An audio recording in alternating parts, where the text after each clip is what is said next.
bisa menerapkan protokol kesehatan. Di samping itu Pak Mugi mungkin dengan 1 tahun pandemi yang tidak habis-habis, orang akhirnya bosan di rumah. Ya kan? Orang nunggu minggu depan mudah-mudahan selesai, ternyata minggu depan diperpanjang lagi. Mudah-mudahan bulan depan selesai, ternyata bulan depan diperpanjang lagi. Nah ini tahun depan mudah-mudahan selesai, ternyata tahun ini 2021 juga malah lebih parah. Sehingga orang akhirnya jenuh di rumah, Pak. Iya, Pak. Orang jenuh di rumah, orang akhirnya mencari alternatif untuk refreshing, ya kan, untuk refreshing, karena rekreasi ini sekarang kan sudah menjadi kebutuhan masyarakat, yang orang tidak bisa lagi ditunda gitu ya. Daripada stres di rumah, dia rilis stres di alam gitu. Mungkin menurut saya itu potensi wisata yang digarap oleh Pak Mugi ini menjadi salah satu tujuan wisata di era pandemi, daripada misalnya di wisata-wisata yang sifatnya massal. Ini kan sifatnya terbatas ya Pak Mugi ya, karena mungkin wilayahnya terbatas, kemudian orang yang ke sana juga nampaknya tidak semua orang ingin ke sana, ya kan. Dalam arti Iya, Pak. orang-orang yang memang sudah punya passion gitu, orang-orang yang sudah punya hobi naik gunung gitu kan, orang-orang yang memang hobi menginap Wah, gitu kan, menikmati pemandangan alam gitu kan. Saya kira kalau anak-anak kecil gitu kan, ibu-ibu yang separuh baya diajak nginep di sana, kayaknya mikir-mikir juga gitu kan, walaupun mungkin tentu ada gitu, tentu ada. Nah ini kan butuh waktu yang banyak juga untuk kesana gitu.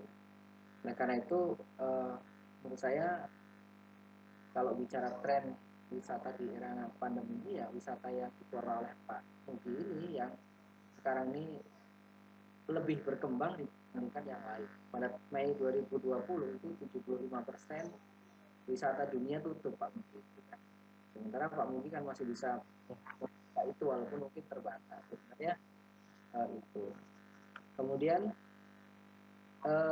potensi yang lain sebenarnya Pak Mugi bisa bisa memaksimalkan. Yang dikhawatirkan kan sebenarnya orang-orang yang dari jauh yang tidak dikenal. Nah mungkin orang-orang di sekitaran Gedung Surian, desa-desa sebelah itu juga menjadi potensi ya. Kadang-kadang orang tidak mau berwisata itu karena image Pak Mugi ya, uh, opini yang berkembang. Itu apa sih kita ke Gedung Surian, toh di Suwoh ini sama nggak kalah menariknya kan, kira kadang-kadang gitu. Tapi kalau di Gedung Surian itu, kalau di Gedung Surian itu di blow up, orang walaupun orang Gedung Surian sendiri juga pengen nginep kan sebenarnya gitu kan.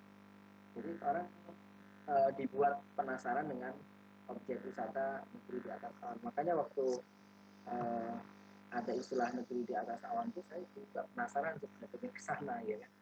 Gitu.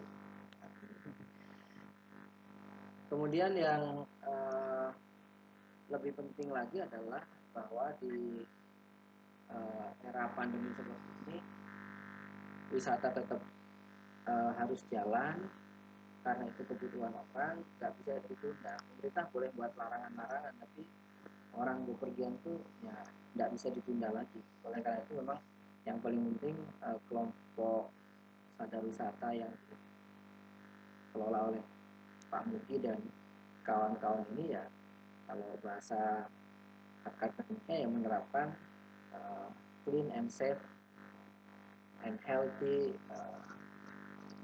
tourism kan gitu Pak. Jadi sebelum masuk ke area wisata itu memang dipastikan pengunjung itu harus bebas COVID. Nah ini ya memang di era pandemi ini semuanya serba mahal, jadi naik pesawat terbang juga sekarang mahal, bukan mahal tarifnya tapi mahal ngecek PCR-nya itu. Jadi semuanya sekarang serba mahal, tapi itu memastikan keselamatan, karena keselamatan dan keamanan manusia ini yang pertama. Segalanya nggak ada artinya kalau kita sudah sakit dan kita sudah tidak bernyawa lagi gitu kan. Oleh karena itu yang menjadi fokus utama. Nah yang terakhir sebenarnya yang paling penting adalah uh, di dalam situasi seperti ini memang mau nggak mau Mugi ya, kita harus mampu memanfaatkan insentif dari pemerintah ya. Karena pemerintah sekarang ini kan banyak memberikan insentif untuk dunia wisata. Saya tidak tahu apakah Pak Mugi bisa mengakses itu di pemerintah, baik pemerintah daerah maupun pemerintah pusat ya. Karena kalau pemerintah itu harus membatasi jumlah kunjungan tidak lebih dari 50%, tentu kan harus memberikan kompensasi gitu kan. Bagaimana agar pengelola wisata ini tidak mati. Nah ini menjadi lebih penting. Samping itu yang terakhir mungkin membuat orang yakin gitu Pak Mugi, yakin bahwa wisata yang dikelola oleh Pak Mugi ini bebas COVID ya kan kita bicara pandemi COVID kan berarti bebas COVID harus bisa dipastikan. Oleh karena itu teman-teman Darwis juga harus sadar prokes gitu. Sadar prokes artinya paham dengan protokol kesehatan untuk penanggulangan COVID di tempat masing-masing. Apalagi tadi sudah melibatkan homestay ya Pak Mugi ya, sehingga masyarakat yang memiliki rumah-rumah yang ditempati oleh wisata itu juga harus mulai diberi kesadaran bahwa harus dapat dalam tanda kutip ini Pak Mugi ya, memberikan jaminan keselamatan kepada para pengunjung gitu ya. Nah ini oleh karena itu hal-hal semacam ini mungkin menjadi yang perlu dikembangkan ataupun diterapkan di Temiangan Hills ini, karena ini sekali lagi menjadi objek wisata yang nggak mati sekarang ini kan. Walaupun COVID ya orang tetap kesana kan. Saya yakin tetap banyak Pak ya peminatnya ya. Walaupun meskipun berkurang tapi tetap banyak dibandingkan mungkin tempat wisata yang lain maksud saya gitu. Yang mati ini kan sekarang kebun binatang. Iya, jadi orang nggak bisa datang ke sana, akhirnya nggak bisa beli makanan untuk binatangnya dan akhirnya banyak mati. Karena binatangnya banyak mati, nggak ada lagi binatang berkunjung. Orang datang ke kebun itu sudah nggak ada binatangnya lagi, jadi udah benar-benar mati gitu kan. Nah, saya kira itu kebun aja ada binatangnya. Pak Simon yang bisa saya sampaikan terkait dengan pengelolaan Temiangan Hills di era pandemi COVID-19 ya. Intinya adalah tidak boleh mengabaikan protokol kesehatan ya, seperti mungkin perlu melakukan penyemprotan disinfektan di beberapa tempat, terutama WC kalau ada ya Pak ya, tentu di toilet ya. Kemudian juga menyediakan masker cadangan. Kadang-kadang pengunjung ada yang nakal juga gitu kan, nakal itu harus bandel gitu ya. Bahwa kita sudah nyuruh ini yang sanitizer, sistem antrian tadi Pak Mugi udah bilang gitu kan, booking itu kan bagian dari sistem antrian. Nah, kemudian penanda-penanda rambu-rambu tentang protokol kesehatan juga harus diperbanyak sehingga meyakinkan orang kalau banyak menunjukkan bahwa pengelola ini sadar pandemi gitu kan, dengan berbanyak peringatan-peringatan berupa tulisan-tulisan tentang pentingnya menjaga protokol kesehatan. Terima kasih Pak Simon. Mohon maaf Pak Mugi kalau ada yang kurang berkenan. Assalamualaikum warahmatullahi wabarakatuh. Waalaikumsalam warahmatullahi wabarakatuh. Ya, makasih Pak Eko. Untuk peserta boleh kalau mau bertanya lewat chat ya. Oke. Baik Pak Mugi. Apa ya resennya? Ada yang resen? Ya, izinkan saya mungkin mau share screen sedikit aja nih Pak Mugi. Mudah-mudahan berkenan Pak Mugi. Sebentar.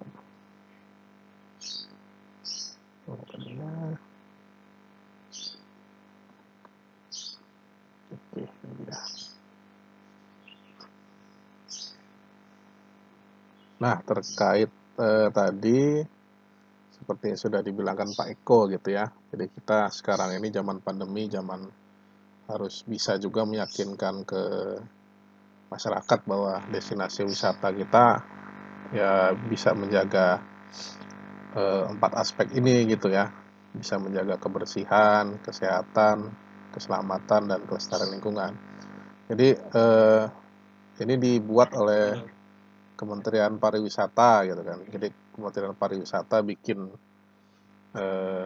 program bagaimana supaya destinasi wisata bisa tetap eksis ya, bisa tetap jalan eh, walaupun eh, walaupun ada ancaman pandemi gitu ya. Karena pariwisata nanti nyambungnya kan ke ekonomi, ke sosial masyarakat dan seterusnya. Makanya dia harus tetap jalan tapi dengan standar tertentu gitu kan. Nah, standar yang dibikin Kementerian Pariwisata itu ada 4 gitu ya. Ada standar kebersihan ya. Jadi misalnya ada fasilitas untuk cuci tangan gitu ya. Hand sanitizer, kemudian pembersihan tempat atau ruang dengan cairan pembersih, desinfektan gitu ya. Dengan cairan sabun sebenarnya sudah bisa keluar ruangan yang terbuka ya. Nah, kemudian bisa meyakinkan kalau bebas dari binatang pembawa penyakit gitu. Terus kemudian ada pembersihan toilet dan tempat sampah gitu kan. Nah, jadi ini aspek yang kebersihan, terus kemudian yang keselamatan juga di lokasi wisata itu kalau bisa didesain untuk menghindari kontak fisik ya. Oh ini kerumunan sebenarnya, menghindari adanya kerumunan. Tapi tadi sistem booking tadi sudah suatu yang luar biasa dibuat untuk merespon terjadinya kerumunan gitu ya. Kemudian ada anjuran-anjuran untuk tidak menyentuh wajah, mata, hidung, mulut gitu kan karena ya jadi tempat masuknya virus gitu di situ kan. Jadi kalau bisa kalau mau memegang wajah, mata, hidung, mulut itu ya dibersihkan dulu tangannya gitu kan. Dianjurkan untuk dibersihkan dulu baru misalnya korek-korek hidung gitu kalau gatal gitu ya misalnya. Terus kemudian ada pemeriksaan suhu tubuh. Nah, ini biasanya kalau kita ke lokasi-lokasi itu pas di area masuk itu gitu kan ada yang pakai termometer yang itu yang tangan itu ya. Diperiksa dulu suhu tubuhnya gitu kan. Kalau dia 37 derajat ke atas ya dianjurkan untuk istirahat dulu lah gitu ya. Gitu kan. Untuk Iya, pulang beristirahat. APD ini mungkin eh, tidak harus yang seperti dokter-dokter itu kali ya, tapi yang penting adalah ada pakaian yang sifatnya memberi keamanan gitu ya misalnya. Kemudian ada etika batuk dan bersin. Kalau batuk ditutup, kalau bersin ditutup gitu ya Pak. Gitu ya. Kemudian ya yang terkait dengan kesehatan minuman, kemudian perlengkapan kesehatan, sirkulasi udara. Kalau di outdoor rasanya sudah pasti udaranya tersirkulasi. Terus kemudian ada penanganan bagi pengunjung dengan gangguan kesehatan gitu. Nah, jadi ada suatu tempat, misalnya eh, ada pengunjung yang tiba-tiba kemudian jatuh pingsan gitu kan. Nah, jadi ada satu lokasi tertentu yang bisa jadi tempat evakuasi sementara gitu kan. Dia bisa beristirahat di situ gitu ya.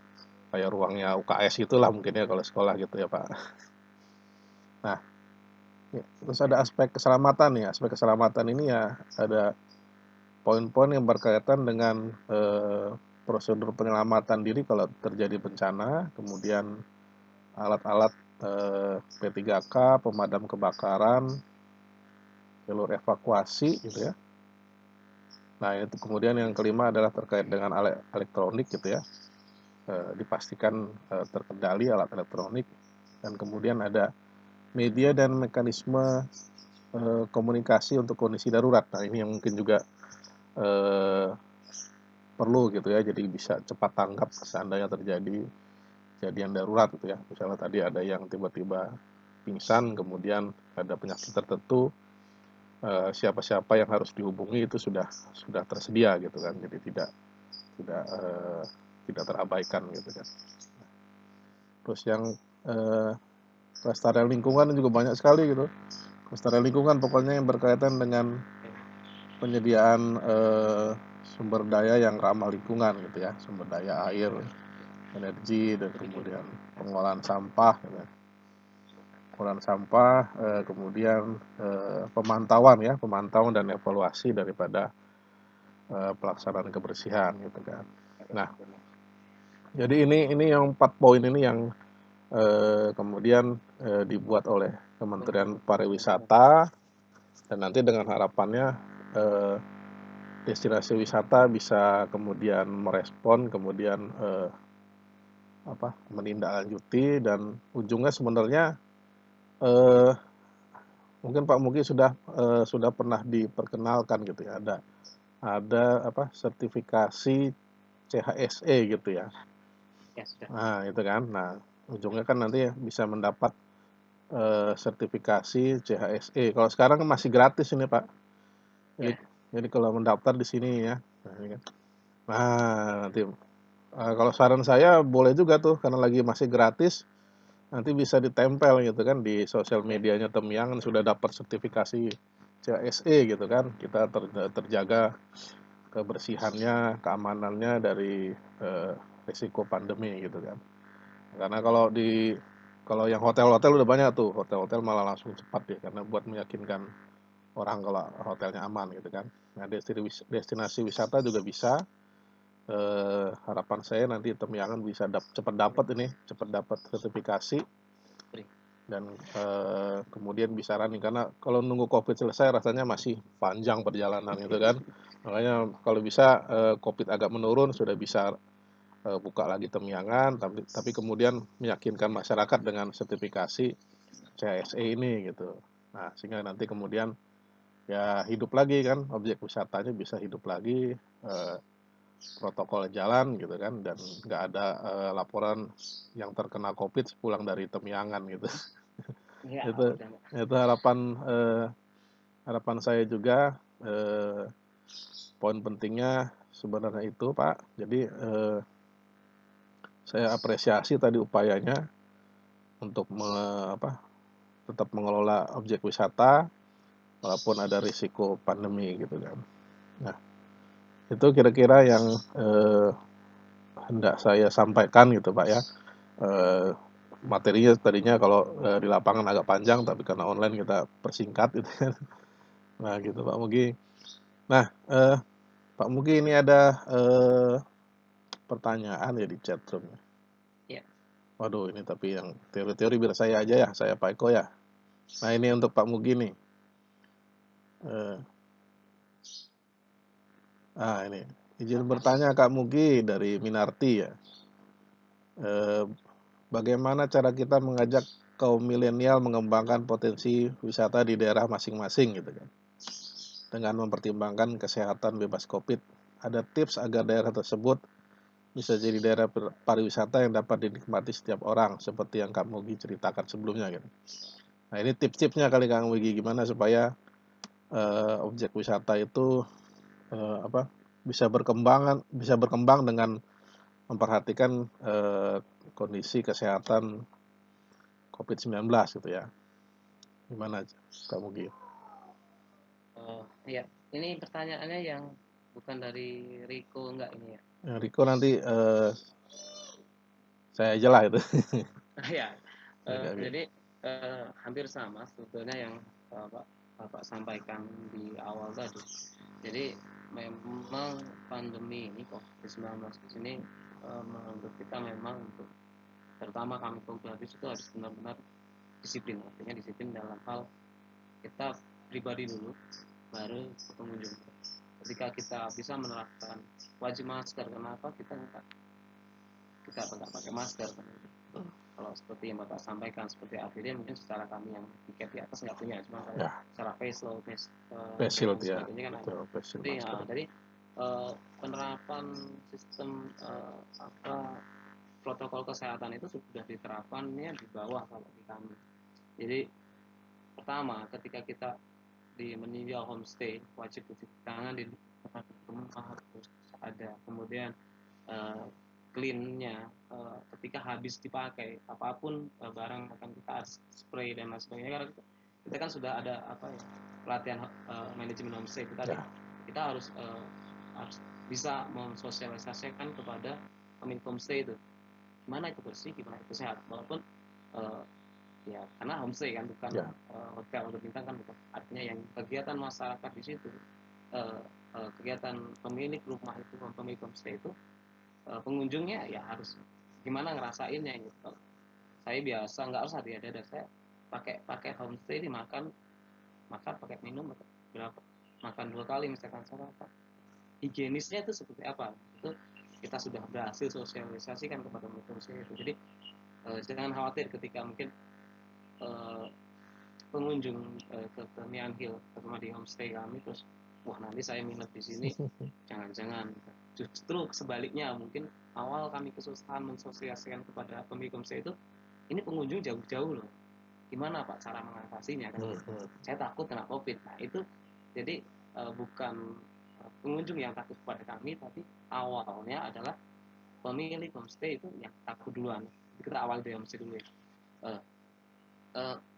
Tapi lambat laun sosialisasi itu berhasil kami terapkan mulai dari pencucian tangan kemudian clean kamarnya itu wajib dicuci dibersihkan setelah digunakan harus diganti mana yang harus diganti poin-poinnya kan seperti kamar mandi dan sebagainya makanan yang higienis itu seperti apa yang bisa disajikan itu seperti apa itu sudah disampaikan ke pemilik homestay dan alhamdulillahnya komplainnya pengunjung ketika di homestay kami kan kami selalu bertanya ketika kami datang ke homestay kami silahkan tulis identitas dan lain sebagainya kalau ada kontak silahkan kontak dan bisa hubungi langsung kami ke kontaknya kalau mau kontak langsung bisa di IG ada di Nian Hill Official bisa di situ ada juga nomor WA admin WA ketua juga ada di situ alhamdulillahnya mungkin sampai saat ini belum ada.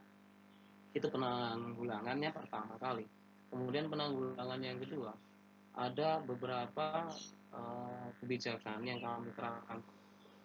Jadi ketika orang, wah saya pengen nih, biasanya kan saya kaum sekarang milenial itu udah banyak klub motor, klub lain sebagainya, pengen naik ke atas.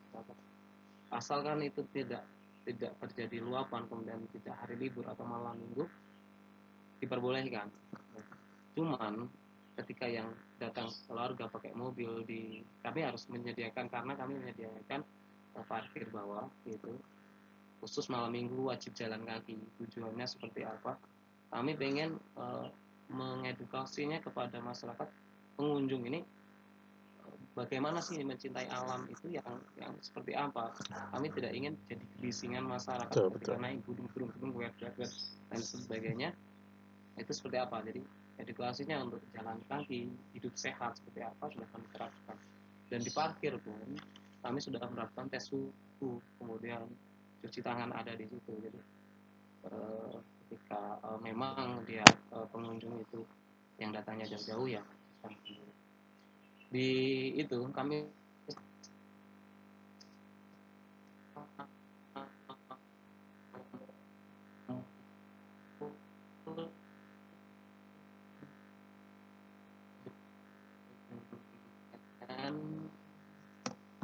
karena kami alhamdulillah pemberdayaan masyarakat kami dibilang maju kok yang sugih kalau bahasa kami secara ekonomi kami belum bisa itu sukses untuk membangun destinasi wisata salah satunya di parkir itu kami punya yang namanya tim ojek ya kan naik turun boleh naik aja boleh apa jemput aja di atas boleh itu namanya kami namain GoHill itu